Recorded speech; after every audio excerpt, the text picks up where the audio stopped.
Hey guys, it's Tiny Tom Logan back with another video for you. Today we're going to take a look at a new AMD X3D processor, but it's not 9000 series. So it's not the 9500 X3D, it's the 7500 X3D. So kind of last generation, but with some X3D wonder nailed on the top. Now, it's 6 cores and it is 12 threads, and they want to remove you of 249 of your beer tokens no matter where you come from. So we're here in 249 in the US, it's 249 Great British beer tokens, it's 249 of wherever you're from ish, kind of round and abouts. But it is kind of strange that they have done a 7th series, but I'm supposing that's to help keep prices and everything down. But weirdly, in our testing, it was one of the processors from the 9000s, or the 9th gen, was what we would consider to be its direct competitor. Now, what I'm going to talk to you about today is cooling this. I'm going to talk to you about powering this. I'm going to talk to you about possible motherboards. This is one, but I actually think there's a better one that's cheaper, but I actually don't have one to hand, sadly, because I don't have a humongous warehouse to go and be able to grab stuff from. But it is a bit of a mixed bag, because it is it's just a mixed bag. Now, one of the things I will say is in my testing, despite much faffing around and the battery pack on the camera deciding to die, power usage didn't really drop a great deal. It didn't really go up a great deal either. Like the whole system, when we were doing CPU intensive stuff, was about 350 watts, which isn't a great deal. But it also didn't really go down much below 250 either. Now, because when I do my testing, I test everything on the same kit, so it's completely fair. Sure, I could put it in a 850 or a 650 motherboard even, but we've been using the Tomahawk for everything for ages, and all of the processors have gone in there. Sorry, not the Tomahawk, the Godlike. So it's not a board I would say for you to buy, but it does mean that this is going to get every ounce of power that it possibly could do without any constraints, and so it's not very well balanced. But the power was something that kind of screwed my face up, and I wasn't sure whether it was a board thing. And even though with the board I did turn all of the X3D optimizations off because it tries to disable hyper-threading and all kinds of stuff, the wattages were always sort of hovering around the 280 to 300 mark pretty much no matter what I did. Now, that's not a massive amount of power, but it was just something that I did want to kind of bring up. So while we're talking about power supply, it's going to depend on your graphics card massively, because you might have something quite small and basic, you might have something incredibly meaty. And the thing I would genuinely say is whatever the power supply for the graphics card you need says you're going to need. So for argument's sake, if you were talking about a 9070 XT, they say 750, 850 watt. Go with that. Just grab that. Base it on your graphics card, because a little processor like this isn't going to make a huge amount of difference. And they say to you with your graphics card, and that is kind of around with a reasonable system, and this isn't going to be drawing a huge amount of wattage or stuff anyway. Now, during gaming, we did consistently see 4.5 gigahertz with this across all of the cores. Sometimes, because of where they auto overclock themselves as well, it was creeping up. It was consistently 4.55, and the occasional core was flicking up to 4.6 as well. This could be something that the board was helping with, but also cooling. Because I overcool my processors, and AMD love cooling. The cooler they are, the more you're going to get from them. So yes, I had a 360mm AIO. Do I think this needs it all the time? No, absolutely not. So for most people, I'm going to say a quality, decent air cooler will be ample. But if you want to push the boundaries a little bit, a nice sensible place to cool this would be a 240mm AIO.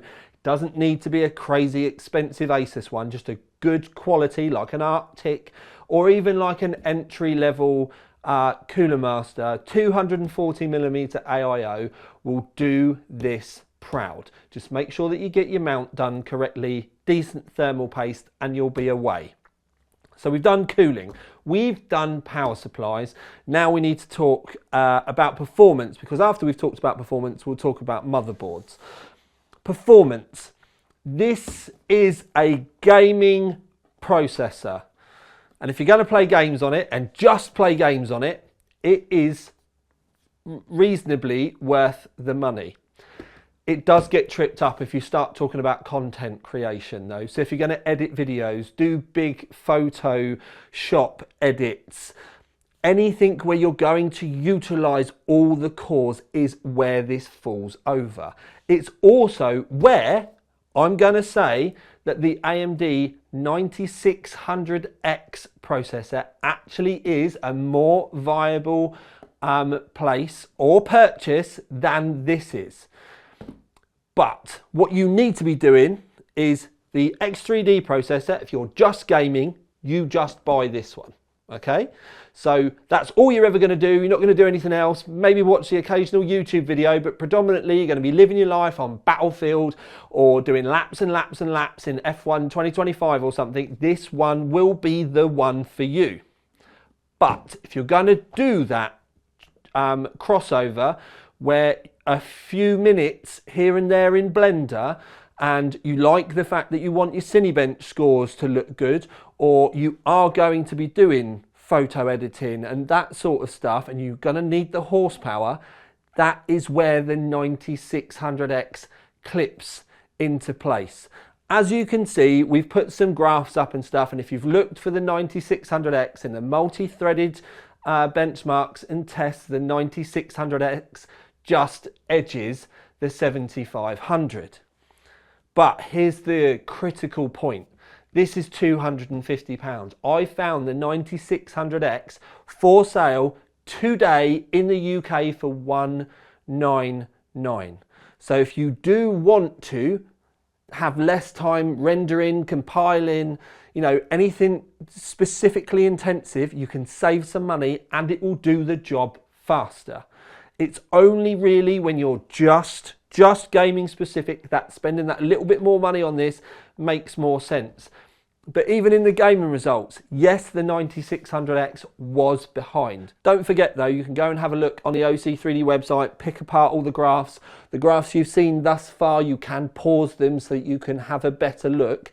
But effectively, when it comes to the 7500X, gaming, yes, amazing. If you're going to do anything else with it and you want some extra stress, not telling you to go and buy the 9600X. I'm telling you to make sure that you consider it in your possible purchases. Now, once you've decided what you're doing with this, you've then got to, and you've got your cooling, so you know you're going air or AIO, you've got your processor, you've picked out of the two, you then need a motherboard to nail it into. Now, I've got a B850 Tomahawk here. But if I'm honest, the B850 Tomahawk is 229. There's no reason with this processor why buying the B650 Tomahawk would be a bad idea. And I found that in the UK for 149 today.